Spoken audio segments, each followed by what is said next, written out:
Paz do Senhor, meus irmãos, amém? Os irmãos poderem sentar em nome do Senhor Jesus.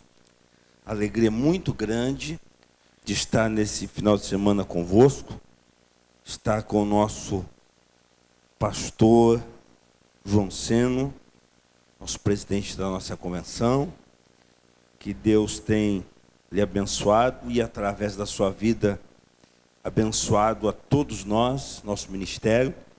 Seu filho também, o pastor Roberto Seno, amigo particular, os demais pastores, pastor Davi, pastor Tiago, nosso líder de missão. Que Deus abençoe os irmãos que nos receberam tão bem aqui pela terceira vez.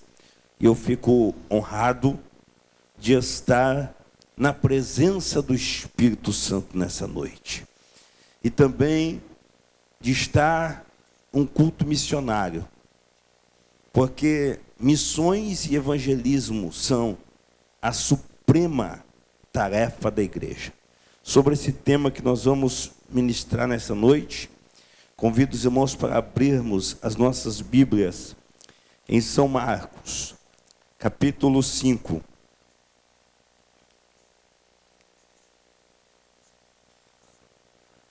São Marcos, capítulo 5, os primeiros versículos em diante. Entre mentes chegaram a outra margem, terra dos Gadarenos. Ao desembarcar, logo veio dos sepulcros ao seu encontro um homem que tinha um espírito imundo, o qual vivia nos sepulcros, e nem mesmo com cadeias alguém podia prendê-lo, porque sendo muitas vezes preso com grilhões, cordas e cadeias, foram por ele quebradas e os grilhões despedaçados, e ninguém podia fazer nada. Andava sempre de noite e de dia, clamando por entre os sepulcros e pelos montes, se ferindo com pedras. Irmãos, esta palavra, para mim, é uma das palavras mais dramáticas dos milagres operados pelo Senhor Jesus. Tanto que, quando eu estive em Israel, em 2008, tive muita curiosidade em conhecer essa região de Gadara, ou Decápolis, onde aconteceu este milagre fantástico. Esse milagre, irmãos, só para a introdução, ele é precedido por uma grande tempestade no que é chamado mar, mas é um lago da Galileia. E eles quase foram a pique, a Bíblia diz, e os discípulos temeram. E o Senhor dormia no barco. O Senhor estava dormindo no barco, porque o Senhor estava com sono. Ele era homem, e ele era Deus. Como o homem estava cansado, e como Deus, ele sabia que ia chegar do outro lado. E é interessante que os discípulos disseram: mestre, não te dá que pereçamos.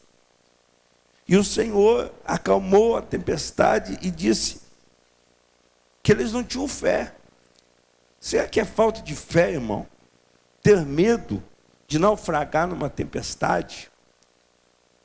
Lógico que não.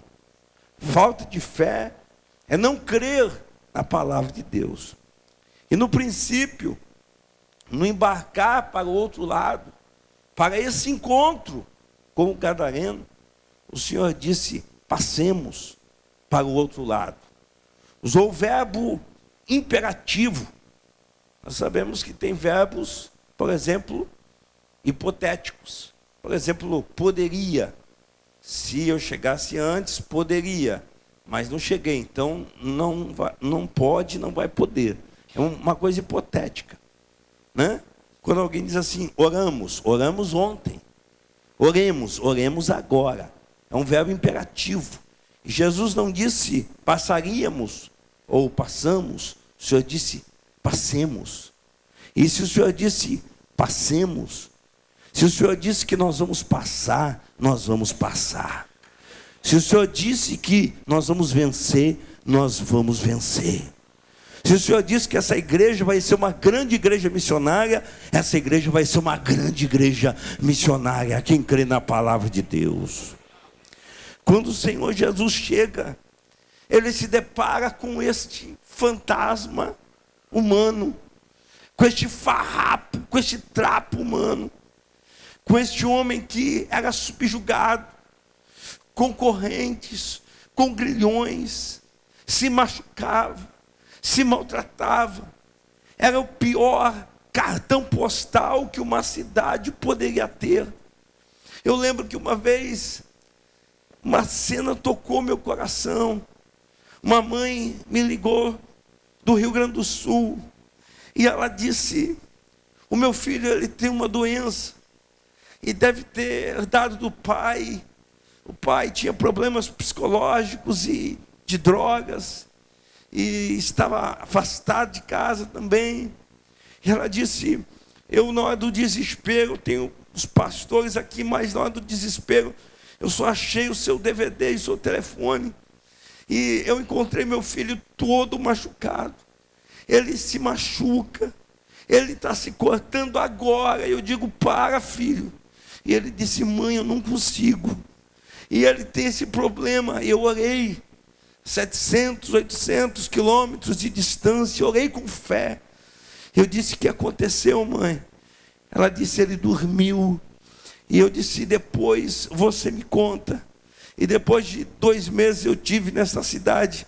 Ela contou que nunca mais aquela criança foi liberta pelo poder de Deus. Quando o Senhor Jesus chega, ele encontra esse homem todo machucado, todo ferido, porque os demônios que estavam na vida dele lhe oprimiam, lhe humilhavam.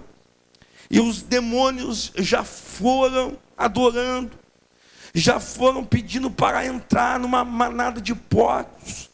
E 2.000 porcos se precipitaram no mar. E quando vieram os habitantes de Gadara e os cuidadores dos porcos, aquele homem estava curado. Ele estava, a Bíblia diz, em perfeito estado, bem vestido e em perfeito estado. Irmãos, nós estamos vivendo um fenômeno de um cristianismo sem cruz, de um evangelho que é moda dizer que é evangélico, mas nós sabemos que o evangelho é o poder de Deus que transforma as pessoas, que muda as pessoas. O evangelho tem poder, tem resposta para o físico, o evangelho tem resposta para o emocional, o evangelho tem resposta para o espiritual, o evangelho tem resposta para o material, o evangelho tem resposta para esta vida, tem resposta para a eternidade. Paulo disse: é loucura para os que se perdem, mas para nós é o poder de Deus para a salvação de todo aquele que crê. Irmãos, mas o que me chama a atenção é que quando eles encontraram o homem transformado, os criadores de porcos ficaram nervosos e começaram a constranger o Senhor a ir embora, e disseram: vai embora, a nossa economia dependia dos porcos, vai embora. E quando o Senhor entra no barco, aquele gadareno, aquele ex-endemoniado vem para ir junto, e o Senhor disse: não, você vai ficar aqui. O Senhor devolve ele para Gadara, o Senhor devolve ele para o lugar onde ele atormentava, devolve ele para que ele contasse para a família dele, para a cidade dele, o que Deus fez e como Deus teve misericórdia dele. Aqui fica bem claro, irmãos,